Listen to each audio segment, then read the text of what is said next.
How are you? Good, how are you? Good, good. So today's topic is about Alzheimer's. Yes. Yeah. More and more people develop Alzheimer's, even like as early as 60.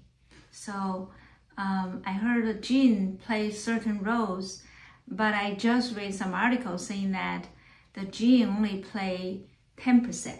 And the epigenetic is more important that we can control. What's your thought about it? I think so. I think, epigenetic factors have, a larger role to play, definitely.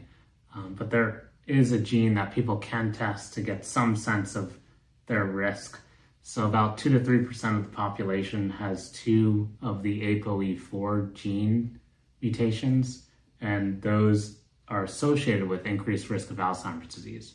So people who have 2 copies of those genes have... Like both the two, it's like... alleles, yeah.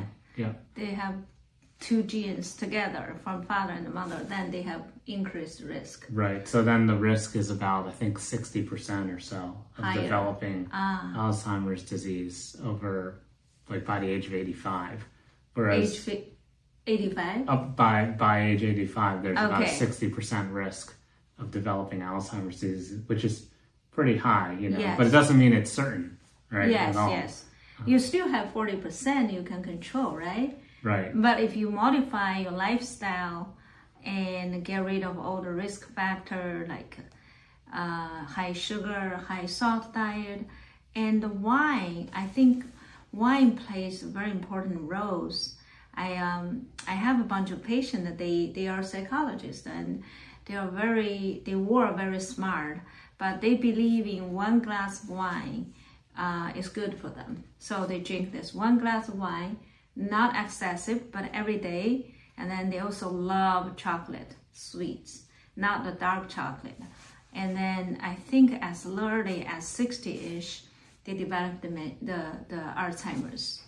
So I think if we can, you can test your genes, but from the beginning, you just need to eat healthy, right? Right. So, I think in avoiding things that are very inflammatory, Yes. but people who have those genes are at higher risk, so they will have to be even more conscious about what they eat and their lifestyle is getting enough sleep, right? Yes. So that they can properly recover and heal. Yes. And when they're sick or they have like a virus or something, making sure that they do everything they need to let their body recover. Properly instead of, prolonging the infection and potentially leading to longer term issues. Yes, and you mentioned that there are some herbs they can help to kind of slow down or turn off these bad genes. Well, I don't think they can change the genes, but they can potentially, mitigate the risk for developing Alzheimer's disease. So there's research being done right now on this, but we don't know 100% on even just choline intake. So choline is just high in beef liver, eggs, protein sources, but some people are deficient, and if you don't get enough choline, then that could affect the way your body and your brain kind of metabolizes fats, which may lead to Alzheimer's or other issues like dementia. Yes, yes. And dementia, the differences between dementia and Alzheimer's is dementia is more related with the circulatory problems, right? Generally, yes. Yeah. And usually it happens later in life. So typically Alzheimer's can happen early, 40s, 50s. Oh, even 40s. Can happen pretty early, 60s. Yes. Usually you're talking 40s to 60s for Alzheimer's disease. But for dementia, then that generally happens later, like a vascular type of dementia. Okay. So helping improve the circulation and reduce the inflammation is the key to prevent those early dementia. But then for Alzheimer's, the cholinergic neurons degenerate faster than normal, then that's the root cause, right? Right, but it's something inflammatory that's causing that. It's also related with the inflammation. Right. Yeah. And so there's also some evidence that sage can help with, once people have Alzheimer's disease, there was a study, I believe in 2003, that showed that sage can increase cognition, like improve cognition, and decrease agitation and improve mood in people with mild to moderate Alzheimer's disease.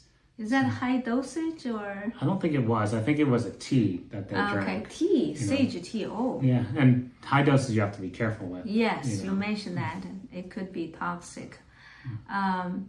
Certain herbs we put together to help in the circulation or reduce the inflammation. That's probably generally good to maintain the normal brain function. Yeah, and ginkgo biloba, right, can help with improving circulation and improving potentially like a vascular dementia or one of those other types of dementias that happens later on in life. But it can also interact with a lot of medications, so people have to be careful with that when they're using herbs. Yeah, especially the blood pressure medication. When it drops the blood pressure too low, I think it's evenly more dangerous than high blood pressure. Yes, it can be. Yes, definitely. The brain didn't get sufficient blood flow. I remember my mother had that high blood pressure medication, and it dropped her blood pressure to 110 when she was 80 something years old. She just she looked like a zombie. So she has no response. So I think the circulation to your brain, whenever I exercise, like cardiovascular, it's always feel like my brain is sharper. So by increasing the heart rate and the oxygen, our brain get more oxygen, right? Right. And so, you want to have the right balance. Yes. Thanks for watching this video. Please like, share, and subscribe for more wellness tips, and share your thoughts in the comments.